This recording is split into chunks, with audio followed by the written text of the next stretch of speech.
Haleluya, puji Tuhan, salam sejahtera bagi kita semua. Bapak Ibu keluarga besar GPDI LCAD Magelang, jumpa kembali kita untuk belajar kebenaran firman Tuhan hari ini. Dalam pembacaan kita, Matius pasal 15 ayat 8 sampai 9. Sekali lagi Matius 15 ayat 8 sampai 9. Demikianlah firman Tuhan. Bangsa ini memuliakan aku dengan bibirnya, padahal hatinya jauh daripadaku. Percuma mereka beribadah kepadaku, sedangkan ajaran yang mereka ajarkan ialah perintah manusia. Puji Tuhan, ini adalah tentang orang-orang Yahudi, ahli-ahli Taurat, orang-orang Farisi yang dikecam oleh Tuhan Yesus. Bagaimanakah ibadah mereka dikatakan hanyalah sebatas di bibir saja. Nah, ada pepatah yang mengatakan bahwa untuk orang-orang Farisi dan ahli-ahli Taurat ini pada waktu itu mungkin pantas ya, lain di bibir, lain di hati. Ini adalah tema renungan saya pada hari ini, yaitu lain di bibir, lain di hati. Nah, kita melihat bahwa orang-orang Farisi, ahli-ahli Taurat dan juga murid-murid yang pada saat itu melihat bagaimanakah pengajaran daripada Tuhan Yesus, itu adalah ajaran yang sangat keras bagi siapa saja yang mendengarkan pada waktu itu.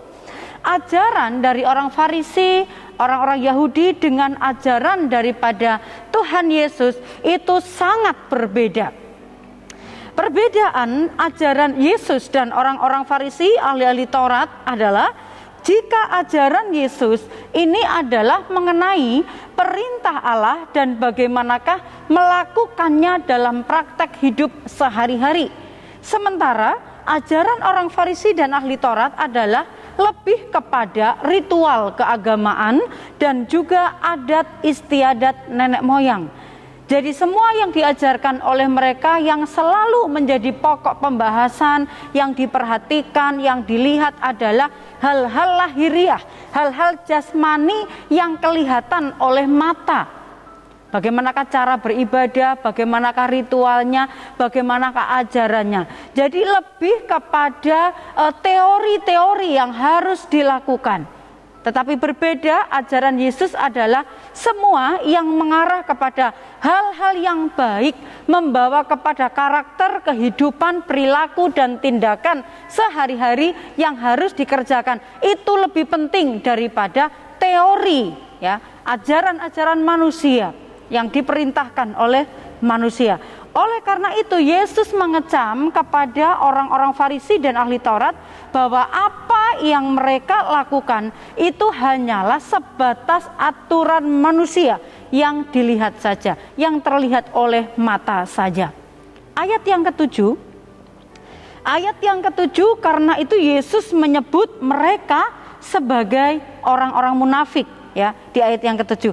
Hai orang-orang munafik, dikatakan. Sebutan orang Farisi dan ahli-ahli Taurat, di mana ajaran mereka yang hanyalah di luar saja, hanya sebatas keagamaan saja yang mereka perhatikan. Itu sebabnya Yesus mengecam mereka sebagai orang-orang yang munafik. Selanjutnya kalau kita belajar apa ciri-ciri orang yang munafik dalam pandangan Yesus, ayat yang ke-8 dikatakan, bangsa ini memuliakan aku dengan bibirnya, ya. Bangsa ini memuliakan aku dengan bibirnya, tetapi dikatakan hatinya jauh daripadaku. Bapak Ibu Saudara yang dikasihi Tuhan, bahwa Yesus senantiasa melihat dan memperhatikan sikap hati seseorang ketika dia beribadah, ketika dia berdoa, ketika dia melakukan pelayanan. Hati itu yang terpenting di hadapan Tuhan. Karena itulah mengapa Tuhan menyebut orang Farisi dan ahli Taurat itu sebagai orang-orang munafik. Karena yang dikerjakan oleh mereka, ibadahnya mereka dikatakan sebatas bibir, tetapi hatinya jauh dari Tuhan, ya, jauh dari Tuhan. Ini tidak hanya terbatas kepada mereka, Orang-orang percaya, anak-anak Tuhan yang berlangsung dalam ibadahnya saat ini pun, jika ibadah kita hanyalah sebatas jadwal, hanya sebatas ritual, hanya sebatas hari Minggu memang harus ke gereja, jika tidak nanti akan dicari oleh ibu gembala dan lain sebagainya, hanya sebatas ritual, hanya sebatas hal-hal yang diperhatikan, bukan karena kerinduan memang hatinya ingin beribadah, maka itu juga pantas disebut sebagai orang yang munafik. Kemudian ciri orang munafik dalam pandangan Yesus yang kedua, ya, itu di ayat 9, itu tadi dijelaskan bahwa melakukan ibadah mereka itu adalah sebatas ritual dan aturan manusia. Nah, dua hal ini menurut pemandangan Tuhan bagaimanakah ibadah orang yang munafik itu adalah hanya dinilai dari yang terlihat oleh mata, tetapi hati mereka jauh dari Tuhan. Hatinya tidak tertuju kepada Tuhan. Tuhan Yesus selalu memperhitungkan, menilai ibadah yang dilakukan oleh umat-umatnya itu, yaitu dinilai dari mana? Dari sikap hati. Bagaimanakah sikap hati kita saat kita beribadah? Bagaimanakah sikap hati kita saat kita melayani? Untuk siapa kita melayani? Kepada siapa kita melayani? Itu yang terpenting di hadapan Tuhan. Apa kata firman Tuhan tentang orang-orang yang beribadah hanya sebatas di bibir atau sebatas lahiriah saja? Maka di ayat yang ke-9 tadi dikatakan, percuma mereka beribadah kepadaku. Ibadah yang tidak disertai dengan kesungguhan hati, ibadah yang disertai hanyalah sebatas ritual, jadwal, kebiasaan, rutinitas, hanya sebatas itu Bapak Ibu, maka Tuhan berkata itu percuma. Memang di absen datang ke gereja, tapi ternyata tidak ada nilainya, tidak ada bobotnya di hadapan Tuhan. Karena Tuhan menilai ibadah itu ada bobotnya, ada isinya, jikalau hatinya tertuju kepada Tuhan. Apapun bentuk pelayanan kita. Oleh sebab itu di dalam Kolose 3 ayat 23 dikatakan, apapun yang kamu lakukan, lakukan itu seperti untuk Tuhan.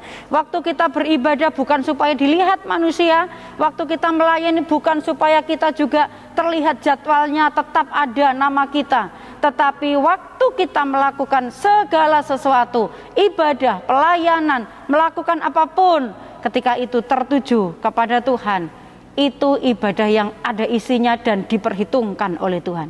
Tetapi di luar itu, jika tidak ada posisi hati kita yang benar, sikap hati yang tertuju kepada Tuhan, maka Tuhan berkata, itu semua percuma.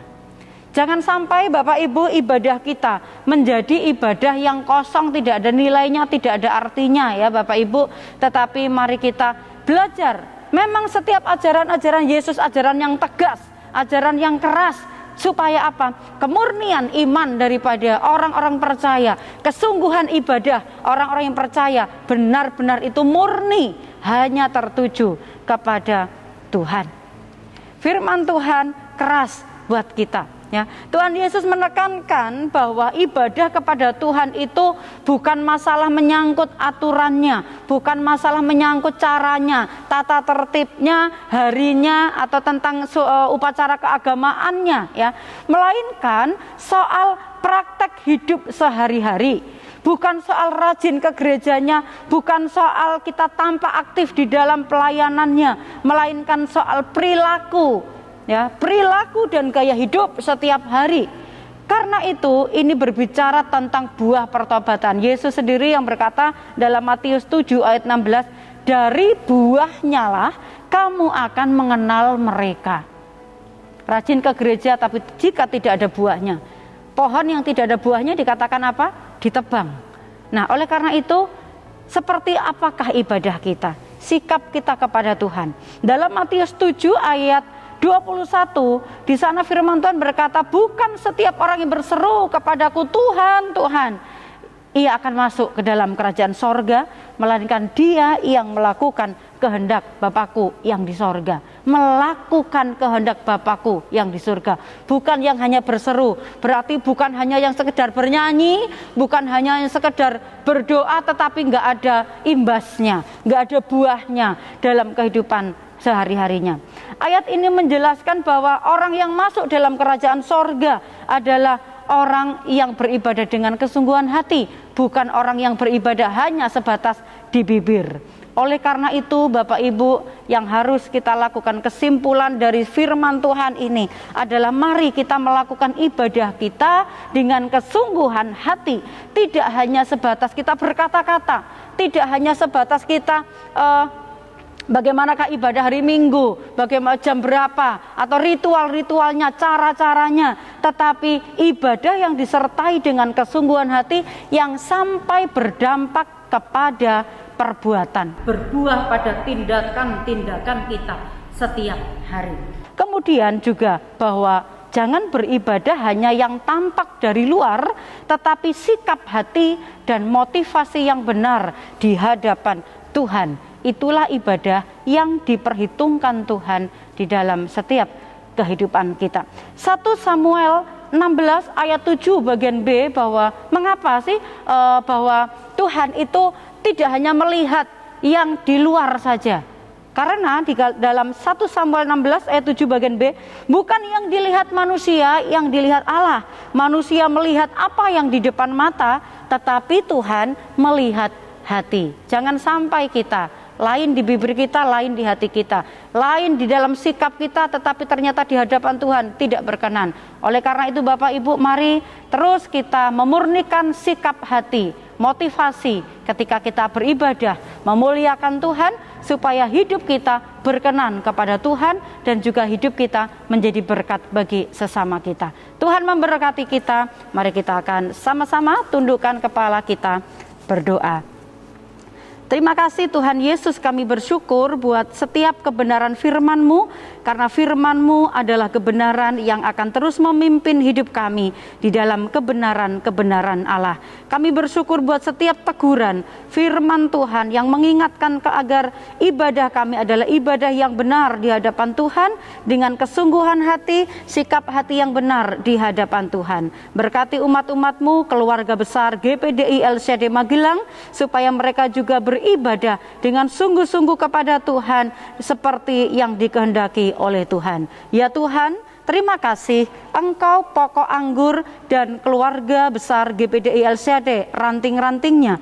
Kiranya keluarga besar GPDI LCD terus tinggal di dalam-Mu dan Engkau di dalam keluarga besar GPDI LCD, sehingga keluarga besar GPDI LCD berbuah banyak.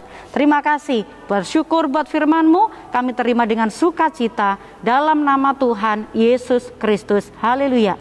Amin.